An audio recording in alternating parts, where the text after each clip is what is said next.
Naslednji ima besedo gospod Darko Brlek, umetniški vodja in direktor festivala Ljubljana, ki bo ta ljubljanski festival predstavil kot poslovno priložnost za mesto in državo. Prosim.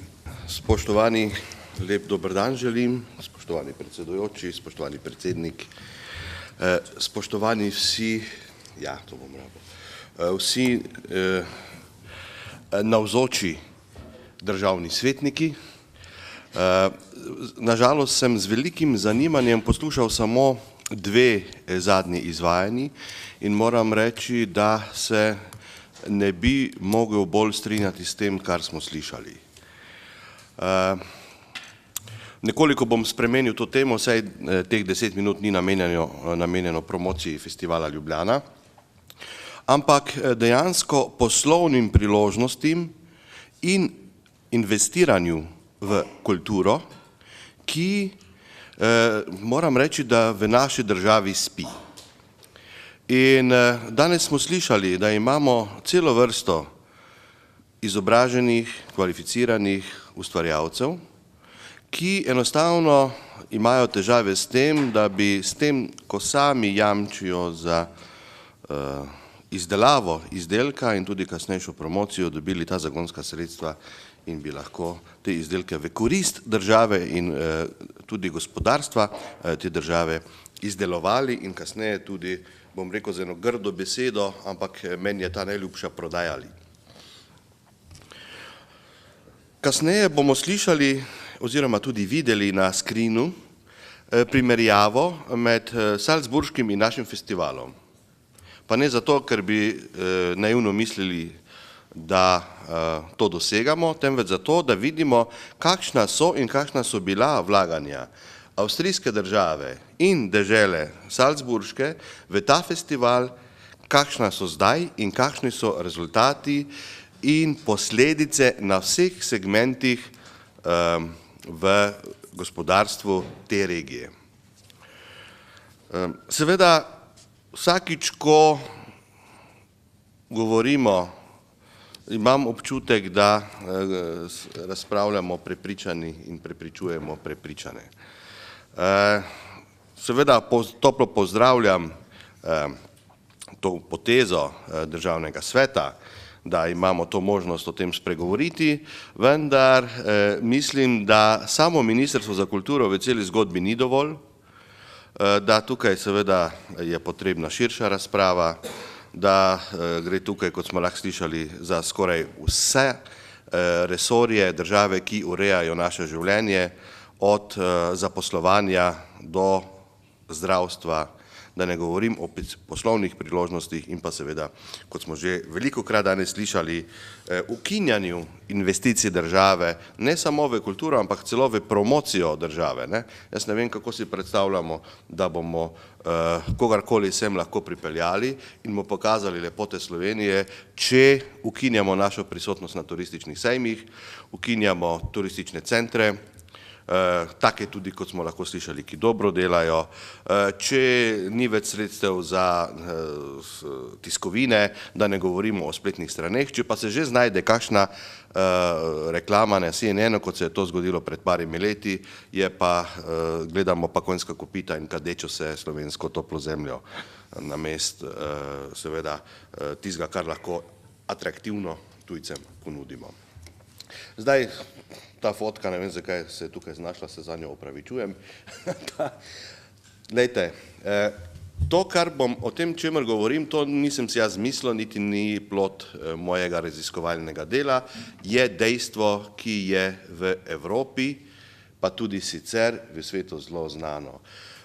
Festivali so, kako bi rekel, mogoče najbolj povezani tako s turizmom, kakor tudi z ostalimi gibanji v družbi, zaradi svoje narave, zato ker trajajo kratko, ker v nekem kratkem času pritegnajo običajno veliko obiskovalcev in ker seveda so lahko zelo ozko ali pa zelo raznoliko programsko profilirani. Torej spet imamo en velik spekter ljudi.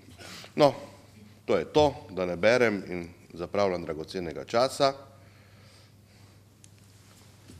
Učinkujejo preko meja, prav gotovo, Tu je Ljubljanski festival dober dokaz za to, kako tudi vsi ostali festivali v glavnem mestu. Festivali so duša Evrope, to je pa izreka Evropske komisije za kulturo in pa tudi obeh predsednikov, tako Evropskega sveta, kakor Evropske komisije, Van Rompuya in Barrosa, pa tudi gospa iz Cipra, Vasiliju, se dokaj rada tega poslužuje. Naslednji sestanek z njo imamo v torek v Bruslju. To je Ljubljanski festival na novem prizorišču, Kongresni trg. Poglejte, mi smo s klasičnim koncertom privabili 15.000 ljudi. Od tega je bilo 6.000 prodanih stopnic, ostali so, tako kot v Hyde Parku, seveda sedeli po travi, uživali, pili in jedli vsak svoje, vendar ne motili koncerta. Imeli smo približno 1000 ljudi na odru, 1100, to je bilo 2 leti nazaj, kot veste. Salzburg, zelo podobno prizorišče, Avignon, spet podobno prizorišče, Bologna, Imola, Edinburgh, to so vsi člani Evropskega združenja festivalov, katerega predsednik sem. Če dati tukaj blizu, torej ena močna vez z domovino, pa seveda tudi z zdajšnjo glavno populacijo. Festivali so dejavniki sprememb, so inovativni in prispevajo k trajnemu ekonomskemu razvoju. Temu bomo čez 2 minuti posvetili nekoliko več časa. Hkrati so pa pomembni ambasadori.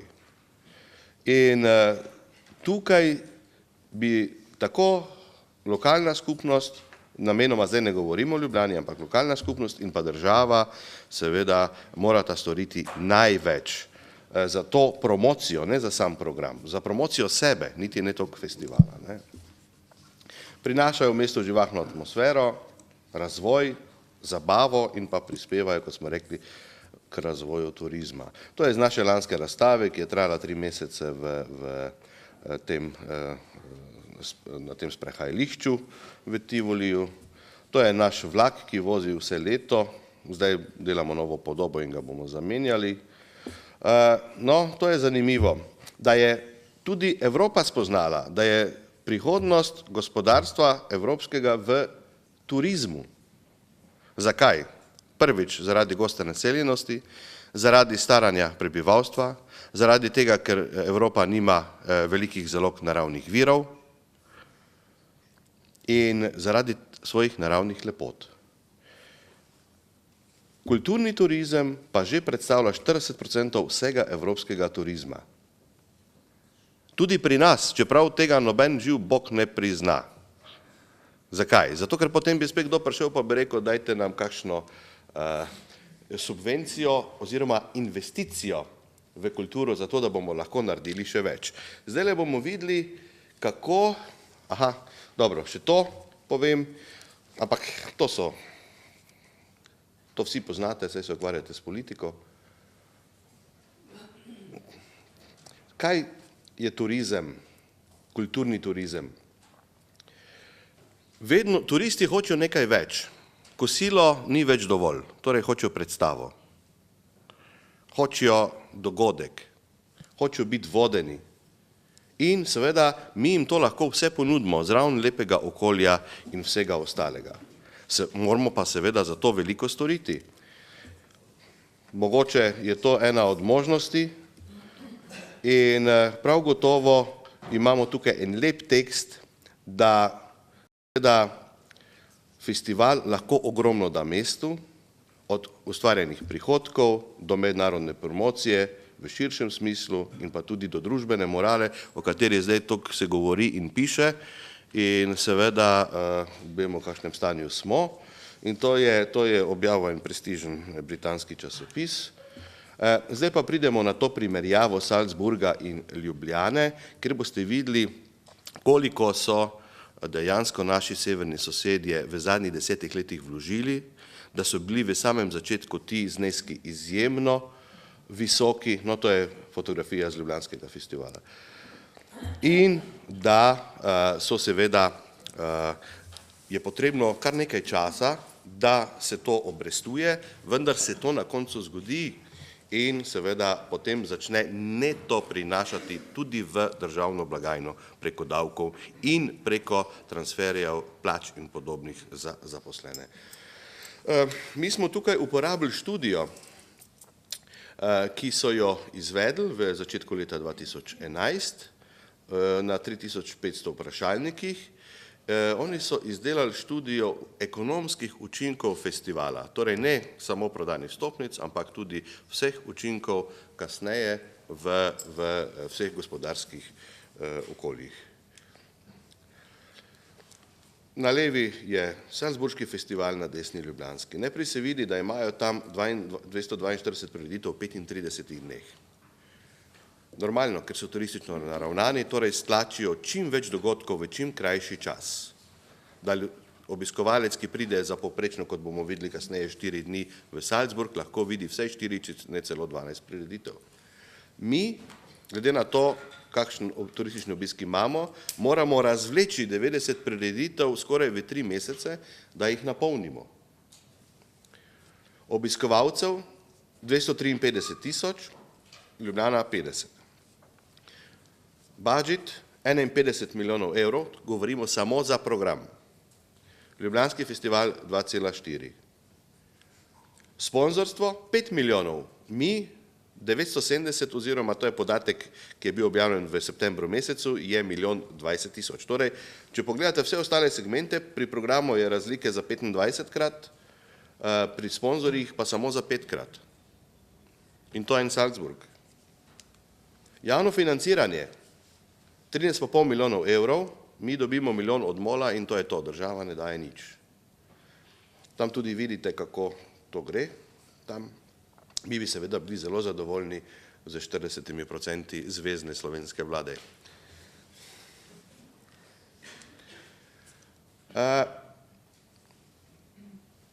Poglejte tale prvi podatek. 200 celoletnimi zaposlitvami in 1600 poletnimi zaposlitvami. A veste, koliko je to plačanih prispevkov, koliko je to manj sociale? In zraven tega so še ljudje dobre volje iz 2 razlogov. Prvič, ker imajo delo in drugič, ker počnejo lepe stvari. Piše prihodek. In seveda so oni ugotovili, da je skupni ekonomski učinek zdaj bom pa šel malo nazaj, iz javnega financiranja 13,5 milijonov evrov zrastel na 276 milijonov evrov. Če to ni dobro naložen denar, pol jaz ne vem, kaj je. Jaz mislim, da nobena banka ne da takih obresti, niti zlato, niti ne vem kdo. Tukaj imate, kako oni obiskujejo strukturo, torej vidite, da je 40% obiskovalcev jih večkrat obiščen, pol je še to razdelano kako, torej pridejo prav zaradi tega. 71 pride izključno zaradi ali predvsem, no, potem pa še teh 29% so pa to, kar pač gre zraven, počitnice, zdravje ali pa biznis. Povprečno ostanejo 7,2 dneva, v Ljubljani ostane turist en dan in koliko je, 4 ure. Potem 27% med 3 dnevi in pa večina, skoraj polovica, jih preživi več kot 4 oziroma 7 dni. Potem, to je pomembno, seveda 80% polni hotelske kapacitete. Hoteli so polni, hoteli plačujejo takse, plačujejo davke. Poglejte, večinoma turisti živijo v dražjih sobah, torej kulturni turisti. Spet ena take in pa zanimivo, obiskovalec potroši 550 evrov. Seveda popolnoma drugi standard, sem prihaja tudi ves svet, ampak mi smo pa znani po tem, da so naše vstopnice pa 3-krat cenejše kot na primer na Dunaju. Torej, ko smo lani odprli z Dunajsko filharmonijo, je bila vstopnica 3-krat cenejša kot za obisk Dunajske filharmonije v Koncerthausu na Dunaju, Musikvereinu. Spet podatki, koliko se troši, potem nakupi. Tole, poglejte, je zanimivo. Poraba obiskovalcev prek storitev znaša 102 milijona evrov. Od tega porabijo obiskovalci festivala, prej smo jih videli 234 tisoč in še nekaj, 73 milijonov, skoraj 74 za ostale storitve, ki jih lahko v mestu dobijo, tretjino tega, torej to je pa inkaso Salzburškega festivala, porabijo pa za vstopnice. Od teh 102,5 milijona. To pomeni, da zaradi investicije 13,5 milijonske države in regije in mesta Salzburg v Salzburški festival, dobi Salzburški festival na to še 30 milijonov, nekaj manj, 29 milijonov inkasa, ki gre seveda direktno v program, ampak 73,6 milijonov pa gre v trgovine, hotele, restauracije, podobno. In to je, takoj bo. Sem zaključil nekaj o festivalu, ampak to vsi dobro veste, to bo v zborniku. Mogoče se samo to, kakšna je struktura naših obiskovalcev, od kje so. Zanimivo, vedno več tudi iz oddaljenih krajev. Seveda se trudimo, ne izumljamo tople vode, ampak se trudimo nekatere dobre prakse prenesti v Ljubljano na naš festival in tukaj je še nekaj potem vsega, kar se je v zadnjih letih zgodilo, prav gotovo poznate ta imena na Ljubljanskem festivalu. S tem bi pa jaz tudi zaključil in se zahvaljujem za to priložnost in še enkrat polagam na srce vsem, čeprav vidim tukaj zelo malo državnih svetnikov, ki imajo karkoli pri tem, torej pri teh zgodbah, da razmišljajo o kulturi kot o priložnosti, ne pa kot o strošku in o težavah. Mislim, da če bomo uspeli to v svojih glavah premakniti, da nam bo vsem lažje. Hvala lepa za vašo pozornost.